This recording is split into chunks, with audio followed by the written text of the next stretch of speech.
But first, a bigger story that we think will shape the country our grandchildren will inhabit, maybe more than any other. The nation's immigration laws are breaking down before our eyes. The people charged with enforcing those laws are instead destroying them. Yesterday, we told you about Chicago, the city of Chicago, and its new plan to give ID cards to illegal immigrants. Those official IDs will allow non-citizens to vote. That's against federal law, not to mention the very idea of democracy. America is supposed to be run by Americans. That's the point of it. But politicians in Chicago are pushing to subvert that. If you're looking for a foreign influence scandal, and everyone in here in D.C. is looking for one, you got it, because it's happening in Chicago right now. Foreign citizens will be electing our political leaders. Chicago Alderman Amaya Pawar came on this show last night and tried to tell us that it was our imagination. None of this is happening. Illegal immigrants, he said, can't vote because in Illinois you have to prove you're a citizen in order to register to vote. Watch him tell you that.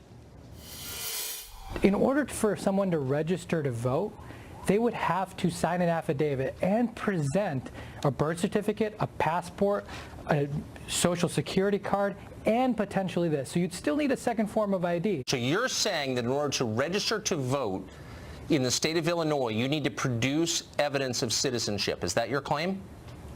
Yes, it is.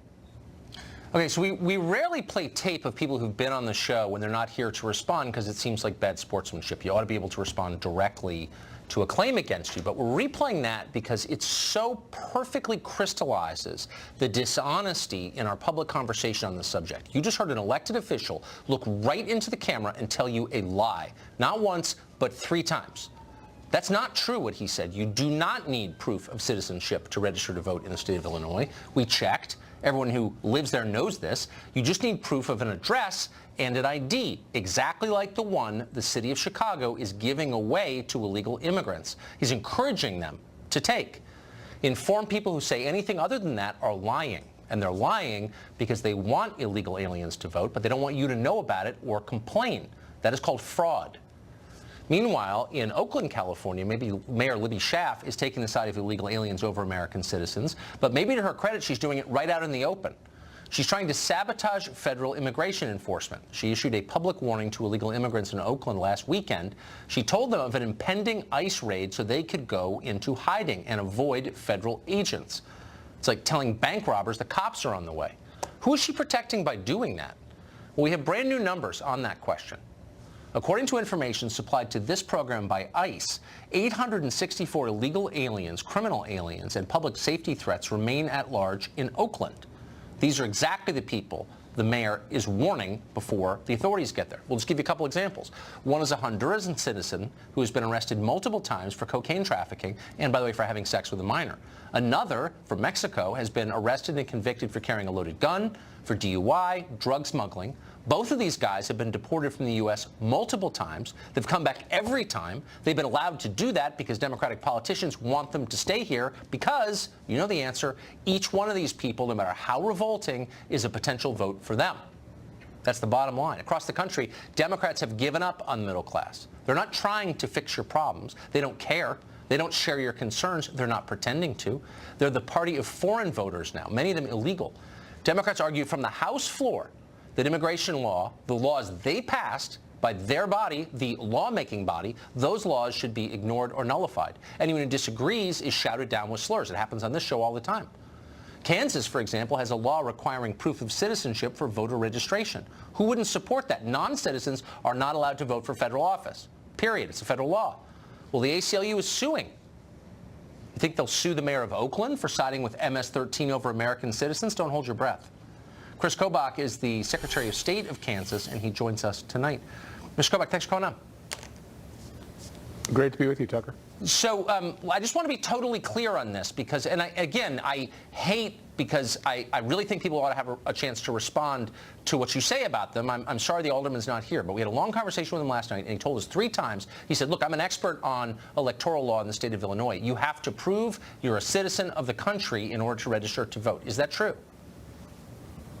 That is false. Anyone who studies this issue knows there are only 4 states where the laws require you to provide proof of citizenship when you register to vote. And those states are Kansas, Arizona, Alabama, and Georgia. And of those 4, only Kansas and Arizona have fully implemented the law.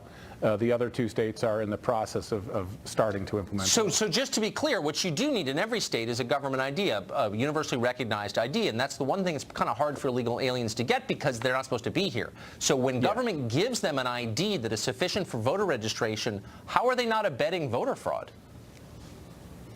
Well, it is absolutely abetting voter fraud. And you know, the amazing thing is, of course, in the other 46 states, you don't need to provide proof of citizenship. All you need to do is check a box that says, I am a U.S. citizen.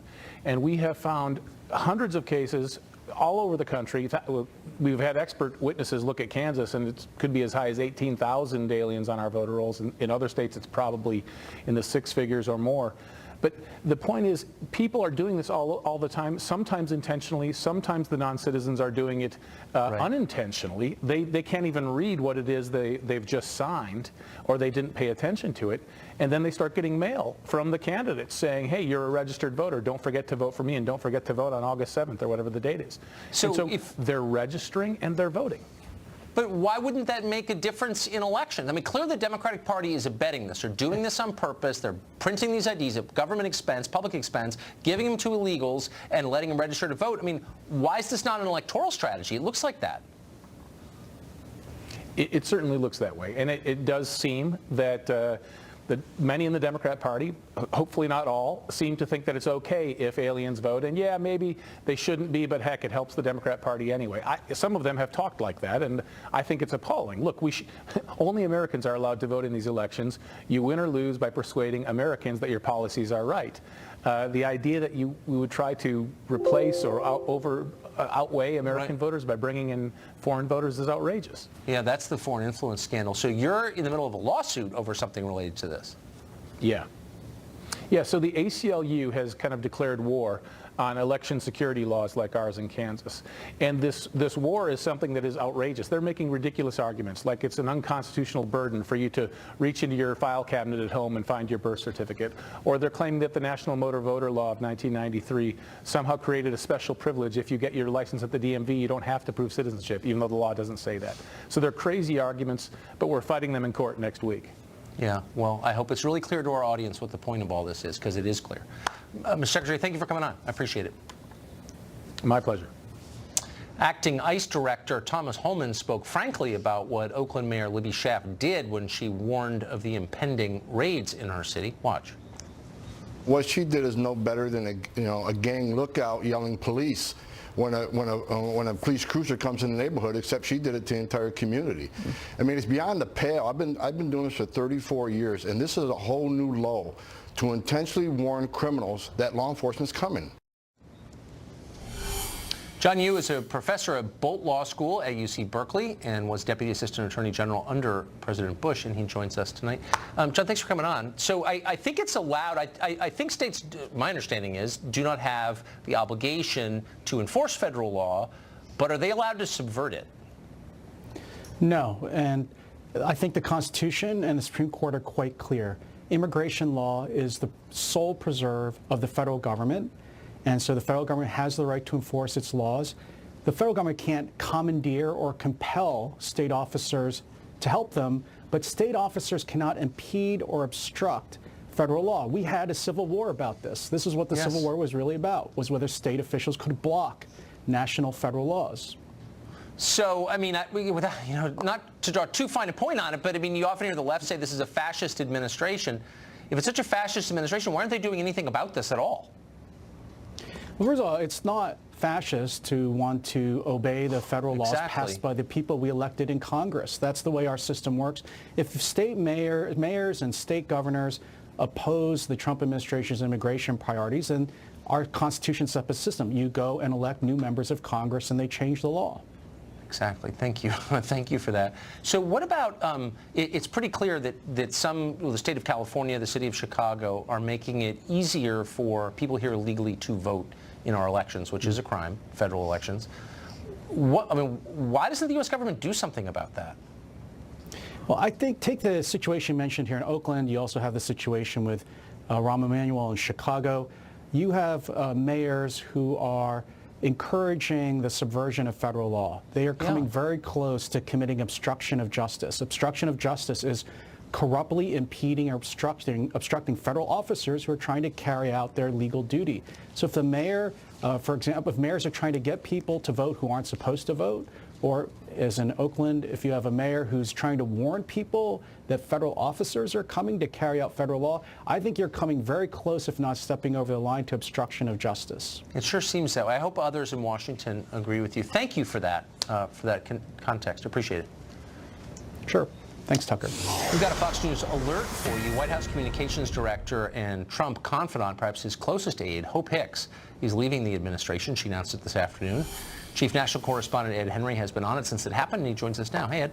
Tucker, good to see you. In fact, we've just learned in the last few moments that after this story broke late this afternoon, Hope Hicks was seen crying, as were some other communications staffers here in the West Wing of the White House. What that tells us is she is somebody who's been very popular around here, particularly with the president, but also with top aides, and that this was very unexpected and sudden. In fact, she's someone, Hicks, who's only 29 years old and yet became very effective around here, influential. The president's longest-serving aide, getting high marks for helping to shepherd the tax cut messaging late last year. That's why her exit statement focuses on how there are, in her words, there's no way to adequately express her gratitude to the president. The president also put out a written statement that was glowing in praising her 3 years here at his side, dating back, of course, to the campaign. But remember, Hicks received negative publicity when her boyfriend at the time, White House aide Rob Porter, left after accusations he had abused 2 ex-wives. Then yesterday, Hicks went behind closed doors for about 9 hours, testifying before the House Intel Committee about Russia, and took heat today after it was revealed she told lawmakers she had told white lies for the president. Nonetheless, top advisors tell me this exit has nothing to do with yesterday's testimony that Hicks had signaled in recent weeks she was already planning to step down. Also, senior advisors to the president telling me that the real story behind the scenes is that Chief of Staff John Kelly is trying to consolidate power, even though Kelly did put out a statement declaring that Hicks, quote, has served her country with great distinction. Remember, this comes amid indications Kelly may also be trying to ease out Jared Kushner, senior advisor and presidential son-in-law, after a series of leaks about his security clearance troubles. In fact, Bloomberg has got a breaking news story tonight that says more than 30 White House staffers have been stripped of their top secret clearances. That's a story that's not going away, Tucker.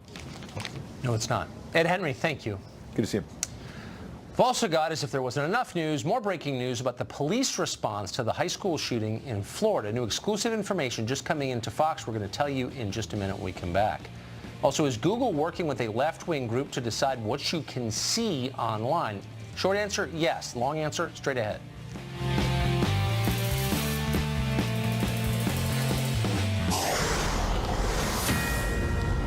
We've got a Fox News alert for you. There is new exclusive information coming in right now about the police response to that massacre at Stoneman Douglas High School in Florida. Fox's Matt Finn has been working his sources all day, and he joins us with what he has found. Matt? Tucker, new tonight, there are some heavy allegations against the commanding officer running the scene the day of the shooting at Stoneman Douglas High School. Multiple law enforcement sources allege that the commanding officer prematurely gave responding deputies orders to stage and form a perimeter outside during critical moments after the shootings, when they say all deputies should have been running towards the school to neutralize the shooter. One law enforcement source says the alleged bad command goes against all training to go towards the shooter. Another law enforcement officer said the alleged bad commands could have been detrimental to victims. Every second is another life. We spoke with multiple sources in law enforcement at the city and county level who say they heard the scene that day was chaotic.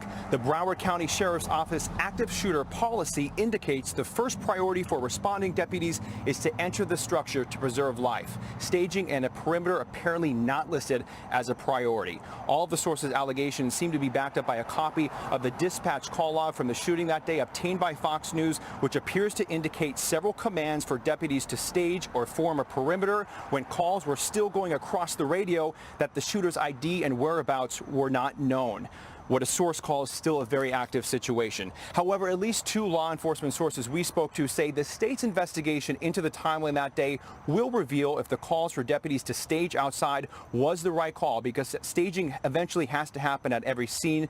Each emergency situation is unique. The commander that day may have known something the rest of the crews did not. We asked the Broward County Sheriff's Office for comment. We also asked the Florida Department of Law Enforcement, which is investigating the Sheriff's Office, for comment, and each said that this is an active investigation, that they cannot comment on it, and they will eventually reveal their timelines. Tucker. Matt Finn, thanks a lot for that. Pretty remarkable. Well, a story just published on BuzzFeed concedes something that just last week was considered hate speech on CNN. It's this: Stoneman Douglas High School students who are pushing for gun control are in fact getting a ton of help from professional anti-gun organizations. The BuzzFeed story notes that lobby groups like Everytown for Gun Safety, Move On, Women's March LA, even somehow Planned Parenthood, have been showering the student activists with resources and assistance.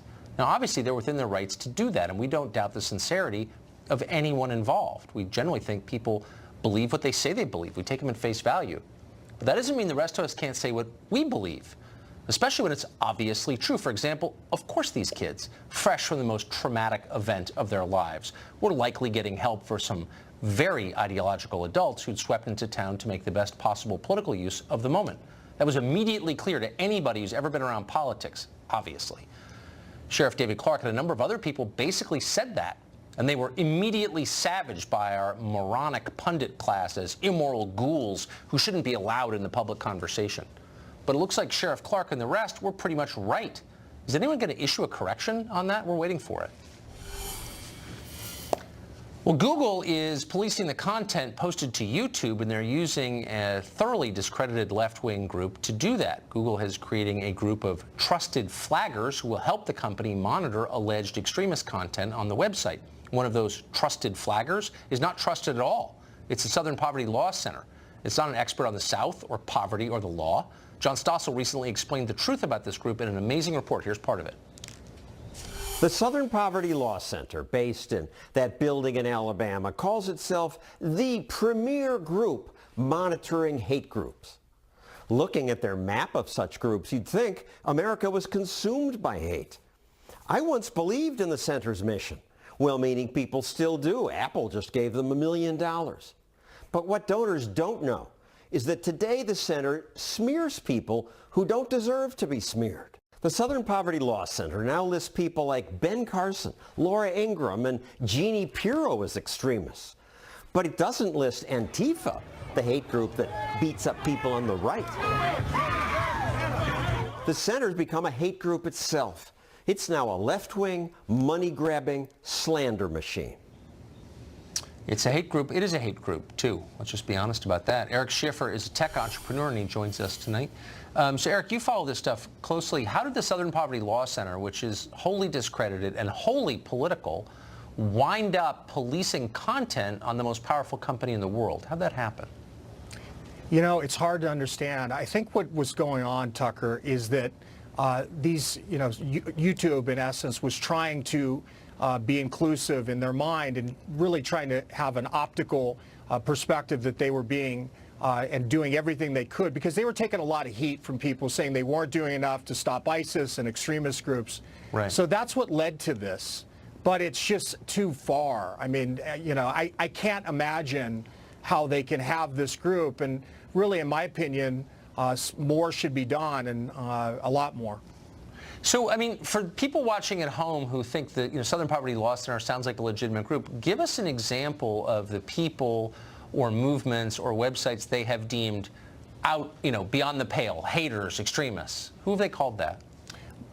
Well, I mean, Laura Ingraham, Ben Carson. I mean, so you've got conservative figures that they are labeling, and I think it's gone too far. It really, in my opinion, that YouTube should fire Southern Poverty immediately from all YouTube monitoring, because it's an outrage. I mean, to have the possibility of an anti-conservative hitting delete for partisan reasons or on any content that's relevant to patriotic Americans.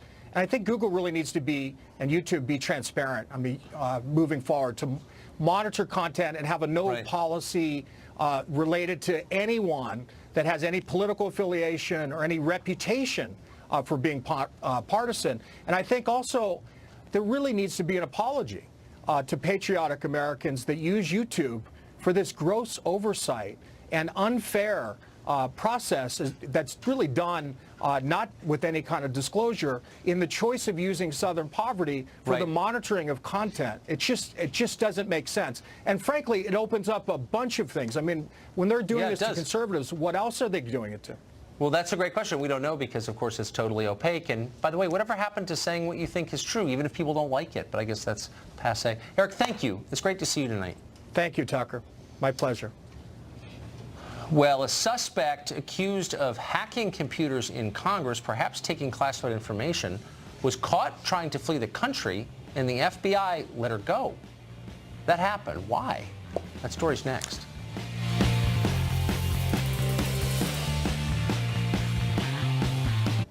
Well, a new report reveals that the FBI let a congressional hacking suspect flee the country. Not clear why, even after she was caught trying to board a plane with a likely illegal amount of cash. Imran Awan is awaiting trial on charges of fraudulent procurement and bank fraud, but he may also have hacked the computers of numerous House Democrats. Thanks to an FBI blunder, though, his wife is safe at this moment in Pakistan. Luke Rosiak broke that story for the Daily Caller News Foundation, which is a nonprofit that shares a name similar to a website I once started and owned shares in, but no longer run. There's my disclosure. He joins us tonight. Hey, Luke. Hey, Tucker. So boil this down for us. Why is this a big deal? So this is the pattern that we've seen time and again, where the DOJ and the FBI have evidence of crimes, in particular in cases involving Democrats and the politically connected, and then there's just no charges. And it's stuff that everyone knows. If the average Joe were to do this stuff, they're going right to jail. So what would be the charges in this case that are not being filed? So the House Inspector General found before the 2016 election that these guys made unauthorized access to House data. They were impersonating members of Congress. They were funneling data off the House network. They were covering their tracks. The House tried to block them. They found ways around it. This is malicious intent. This is hacking. This is cyber infiltration. And so the House Inspector General spent 6 months putting together this report, whole team of government investigators, and they conclude that they're doing all these things. So put yourself in the context of it's before the election, the DNC were dealing with the hack of that, and these government investigators bring this investigation to the FBI on a silver platter. And it basically says these guys infiltrated Congress. They made unauthorized access. They worked for Debbie Wasserman Schultz at the time. Yeah, so the issue is they worked for a number of Democratic members of Congress, but they were accessing data that they had no business accessing, and they were taking data off the network, doing a bunch of other really scary things. So is there any chance they'll be charged? Or do you know why they're not being charged? Well, and that's the big question here. So this happened before the election. So what does the FBI do? They put literally a first-year agent on the case. And we're talking, this is the same pattern of the DNC hack. We've got potential foreign meddling, but we've got a cyber breach. And they put a junior guy on the case. He watches them, and basically the IG report pinpoints this particular server on the House as ground zero of the hack. That server is stolen from out underneath the nose of the FBI. And the FBI still doesn't make an arrest. They surveil this guy. They watch him move hundreds of thousands of dollars to Pakistan. They follow his wife to the airport, watch her board the plane, and basically wave goodbye. So they've made no arrest, and they're going to be in court next Thursday. And they've tried to be vague about this whole thing, but the fact is, I've seen the IG report, the DOJ has the IG report, and the FBI has the IG report. If you have seen that IG report, you cannot conclude anything other than that these guys infiltrated Congress. They made unauthorized access to data. It's the kind of thing where criminal charges, there's no way around it. You might almost say they hacked our democracy, but you're the only one who is saying that. Weird. Luke Rosiak, thank you for that. Thank you. I think it's a real story, a big one. In 2016, both Hillary Clinton and Barack Obama said it was impossible to hack American elections. Today, though, Hillary Clinton accused President Trump of, quote, surrender to Russia, with whom she apparently thinks we're at war, by not doing more to stop Russian interference. Philippe Reines is a longtime Russia hunter, an enemy of the Kremlin, also a former Hillary Clinton advisor. He worked with her at State and other places. He joins us tonight. So, Philippe, how is Trump, what exactly specifically should Trump be doing against the Russians right now? Well, let me try it this way. Let's forget about 2016. Let's assume that he won 50 states, 535-0. She came out of her voting booth and said, you know what, he's so great, I voted for him. Nothing happened in 2016.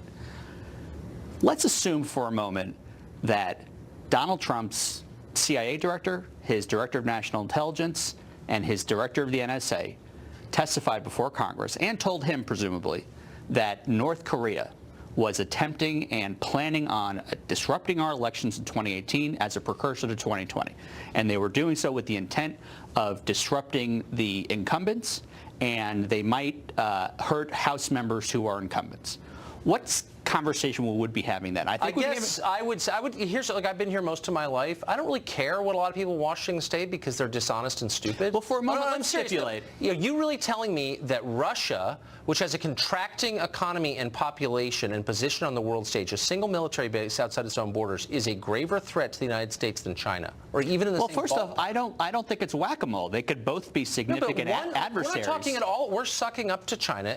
Our business sector, our entertainment sector, our political sector, all kowtow toward China. I'm not defending China. No, but I'm just saying, like, what we're hearing from the Democratic left is that the existential threat to the country is from Russia, and the facts don't show that. It's insane, actually. The intelligence show, and it's intelligence presented by Donald Trump's appointees, Republican appointees, that they are going to interfere with our 2018 election. How exactly are they going to do that? They've done it a number of ways. First of all, we've now learned that they got into the registration rolls of 7 states prior to election day. So how do you imagine? I mean, look, how did they get into Sony? I mean, the North Koreans got into Sony. But I mean, it's like a serious question. I mean, you and I can't talk about how someone does or doesn't hack anything. Hold on. Democrats have pushed after talking about 2 people who got into the DNC. Look, I'm against foreign hacking. China is the primary So what should we be doing about it? We never mentioned that.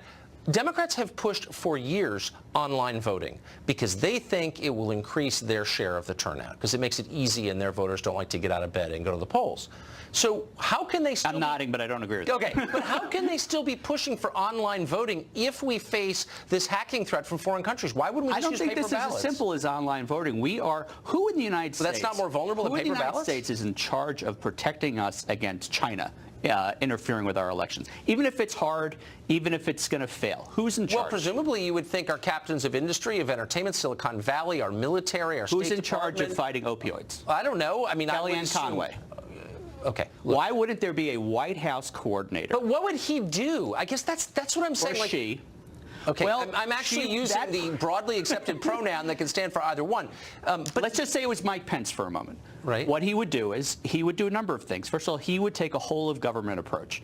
But specifically, you hit a good point, which is that this also involves the private sector. This involves Facebook. This involves Google. He could bring people together and they could share best practices. The first thing you would do is you would say no electronic voting, because it's vulnerable to foreign hacking. Yet Democrats are pushing electronic. Yes, you would. Of course, any system. I have a better source than you. I wouldn't. No, I have better sources, and also I have common sense, which trumps all, which tells you that any system in which electronic data transfers between 2 points is vulnerable to hacking. Yeah, but all voter rolls are electronic already. Okay, but voting itself in states with paper ballots is safer than those that have electronic voting. Yet Democrats are pushing for electronic voting, even though they claim Russia's going to hack the election. How can that be?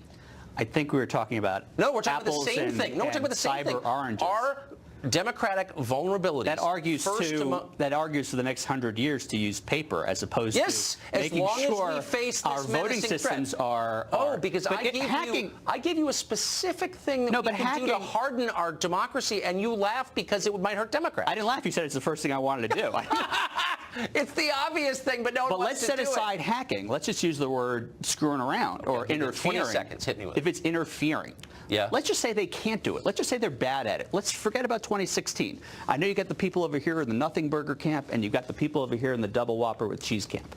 What should we be doing that we're not? And it seems that the people in charge of protecting us do not think we're doing enough. Okay. Well, then I think every Democrat in Congress should do, and every Republican, to suspend all electronic voting until we can be sure the Russians can't hack it. That way we can have total confidence in the entire Why do we bank? Why don't we just go back to the fax machines and carrier pigeons? We're not so worried about Russia all of a sudden. I love this. This is so I'm the one worried. You're the one talking to people. All right, you do the China ball over here. Great to see you. Always fun. A student at Wake Forest says he's being harassed for his political views. Harassment's not allowed on campus, but wait, administrators don't even care. That student joins us next.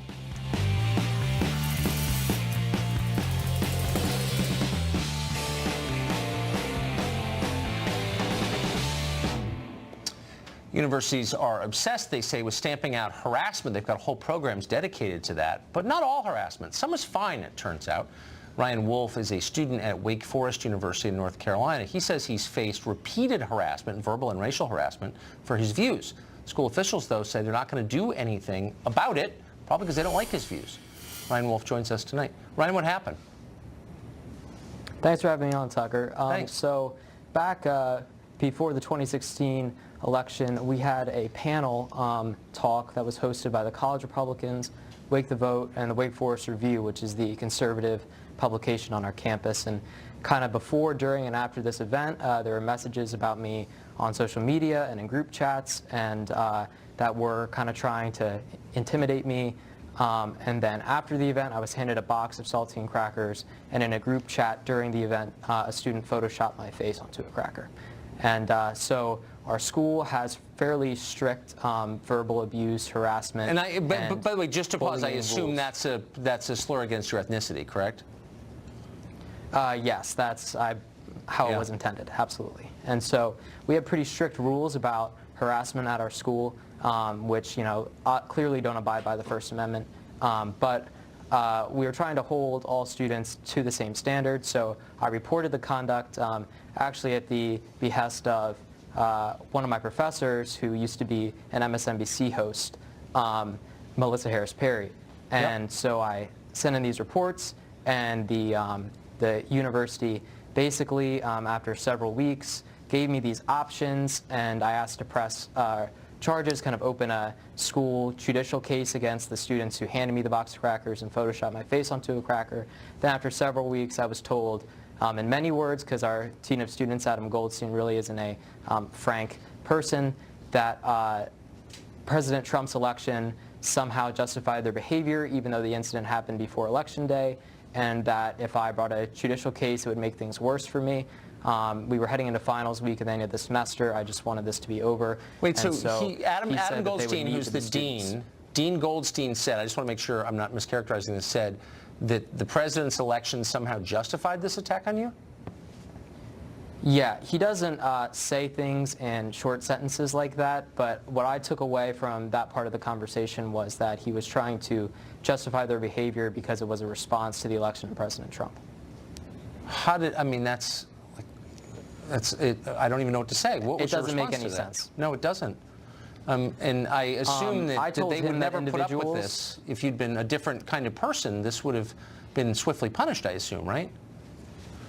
Right, exactly. We had a racial slur incident just a few weeks ago, and let me be clear, I'm not equating what was said by this girl to what was said about me, but that student was asked to leave our school about 2 days later.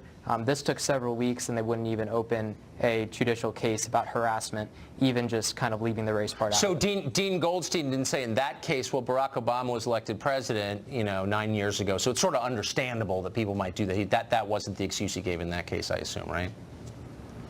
Oh, no, yeah. Well, this incident just happened a few weeks ago here. But, yeah, no, it makes no sense. I told him in that meeting that, individuals have to be held accountable for their individual actions under the rules we have at the school.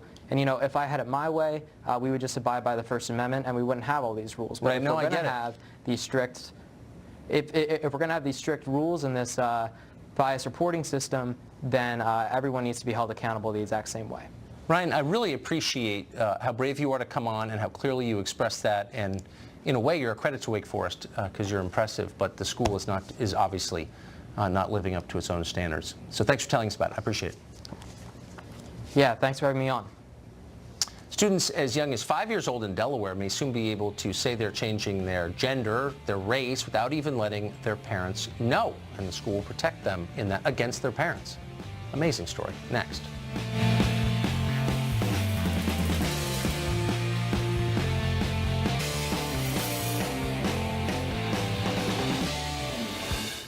Delaware is on the brink of passing a regulation that would allow children to change their gender without parental permission or even knowledge.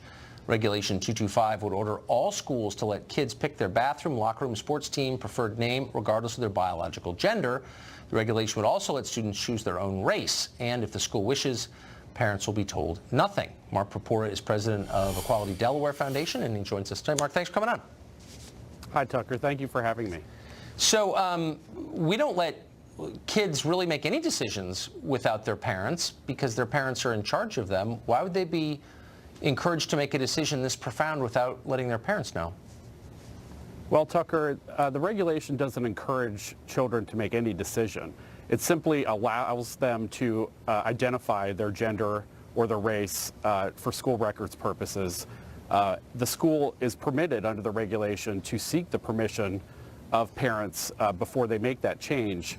And it suggests also that if the school decides to seek the permission of the parents, that they consider the health, safety, and well-being of the child before they do that.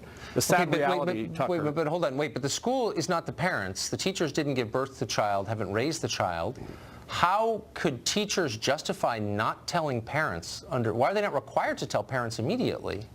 Sure, Tucker. The simple fact is that some parents are simply not going to be supportive of their child, and it may endanger the child's safety or well-being to involve that parent in that. Who makes that decision? Who makes that decision? Well, the school would make the decision, but I think what's missing here is that... no, what's missing here is outrage, so let me supply some. The school has no right to take away parental decision-making from parents. The children do not belong to school administrators. They are members of the family from which they came. How dare a school take that prerogative away from parents? Where do they get the right to do that? Tucker, they're not taking the prerogative away from parents. Well, obviously they are. First of all, it's only in rare circumstances that a school would come to a determination that involving the parent is going to endanger the safety and well-being of the child. But who has the right to decide that? Hold on, slow down. Who has the right to decide that, and where does that right come from? Where does a school administrator have the right to override parental judgment in the case of a child? Tucker, it's not about overriding parental judgment. Well, of course No, it's about protecting the safety and well-being of that child. Says who on the basis of what? Wait, hold on. This is it. Hold on, slow down. I'm a parent. Oh, stop. I'm a parent of 4. I can tell you the most sacrosanct right you have as a parent is to influence the development of your child. In order to violate that right, you need a court order. But you're saying that a school official can just decide it's not in the child's interest, and I'm asking you where you get the right to violate millennia of sacred tradition and make that decision in place of a parent. Simple question. Where's that right come from? Tucker, the child has a right to dignity and respect in school. And they shouldn't have to choose between that dignity and respect and being unsafe at home, being subject to potential physical violence, mental anguish. But somebody has to make the decision about, hold on, somebody has to make the decision. There's a subjective decision to be made about what's best for the child.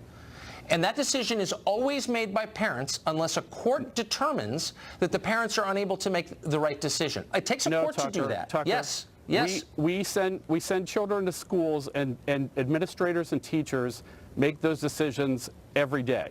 About what race and sex the child is? Are you joking? No, this has never been tried in any place in the world. And for you to pretend it's no big deal and that nobody's rights are getting violated, yes, they are. Parental rights are being ignored because of political extremists, I hate to put you in that category, who think their views are more important than the rights of parents. And I think we should at least acknowledge that.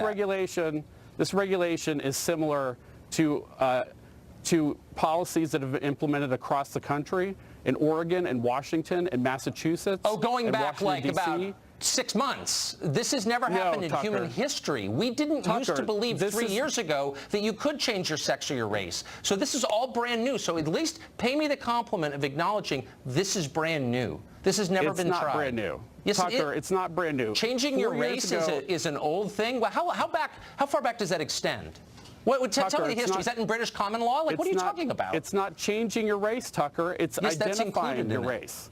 It's identifying your race. Okay, look, we're not having a biology conversation. That's another segment. But I'm just telling you as a factual matter, no society has ever done that until very, very recently. It's never happened. So at least acknowledge this is brand new. It's happening in school districts, and it's being implemented seamlessly across school districts across the country. But the rights of parents over their own children are being violated because of activists. And I'm going to stand up and say it. I don't care. I'm not afraid of you.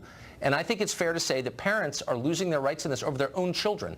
And I think that that's something we need to think about.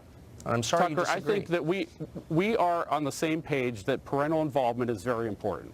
It's only in very rare circumstances in But which... who makes that decision, and where do they get the right to make that decision? I don't know if you have children, but can I just say, I don't like the way you're parenting, and I think it's really in the child's interest to not let you know about a profound life decision that kid is making. I don't think you'd like that. I think you'd need a court order to do that. This does not prohibit communication between the parent and the child. The school hides this from the parent. They have an obligation. They're not their children. Those children do not belong to the school. They belong to the family from which they came. I just wish you would acknowledge that, and we could move from there, but you won't. And you try to bully people into going along with it, and I won't be. There are plenty of circumstances, Tucker, where school counselors or other people engage in conversations. It's not their child. A school counselor doesn't get to decide. We're going to have to stop there. Mark, thank you for coming on. There's much more. We'll be back.